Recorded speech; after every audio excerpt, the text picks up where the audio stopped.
D'abord, permettez-moi de faire un constat, c'est que ce soit dans l'hémicycle ou dans la commission des finances, il y a une curieuse règle mathématique qui s'établit.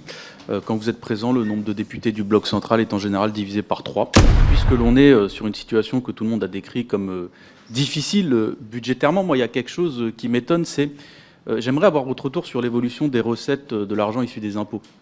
Parce que ce qu'on observe quand même sur les dernières années, c'est que nous n'avons jamais récolté autant d'argent issu des impôts de notre histoire. Donc vous, quand vous arrivez à ce poste-là, à aucun moment vous ne vous posez la question, par exemple, de l'argent issu de la TVA qui a subi une augmentation de plus de 100 milliards d'euros en quasiment 10 ans.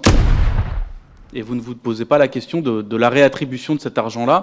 Donc à combien est-ce que vous estimez notamment l'argent de la TVA récolté, par exemple, quand vous arrivez au poste de Premier ministre, est-ce qu'on peut en faire? Ça, c'est de la petite polémique, M. Guiraud.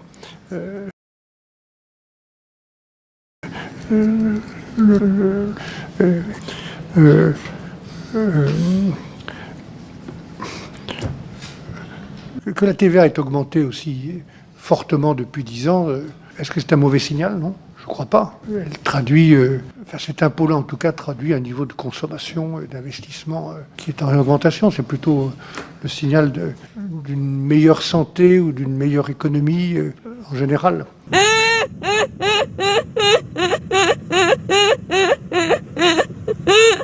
Après, la question, M. Guiraud, c'est toujours une question qu'on doit se poser, quel que soit l'endroit où on siège dans cet hémicycle, c'est comment on peut améliorer l'efficacité de la dépense publique avec les fonctionnaires.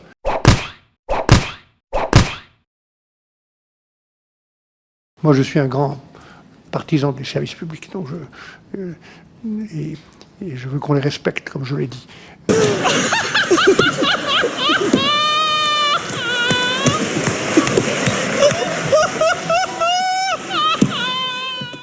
Bon, je passe sur ce que vous appelez des petites polémiques.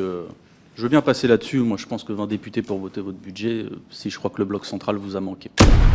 Mais sur la TVA, j'y reviens parce que vous évoquez quelque chose de plutôt vertueux. Vous dites, si je ne trahis pas vos paroles, que ça traduit un niveau de consommation et d'investissement. À aucun moment, vous mettez cela sur la cause de l'inflation, c'est-à-dire de la hausse des prix, qui est payée par les Français. Je dis ça parce qu'à partir du moment où on fait un constat un peu plus négatif sur justement l'évolution de l'argent de la TVA qui est due à la hausse des prix que les Français subissent durement, il faut quand même se demander où va cet argent. Vous parlez de redistribution, moi c'est ce sur quoi je vous interroge. C'est qu'à aucun moment, par exemple, vous ne vous êtes demandé avec vos services si les 60 milliards d'euros qui étaient transférés de la TVA depuis le budget de l'État vers celui de la sécurité sociale pour faire des compensations d'exonération sociale, à aucun moment, il y a quelques milliards au moins qui auraient pu être rediscutés dans le budget.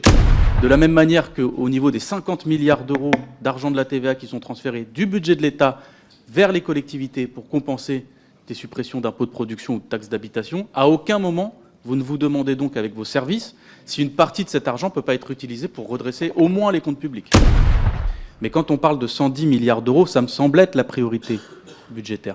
S'il avait été voté, j'aurais ouvert, dans le cours normal de l'action gouvernementale, des réflexions un peu stratégiques ou de réformes. J'aurais ouvert certains des débats que vous avez évoqués. Des promesses, toujours des promesses.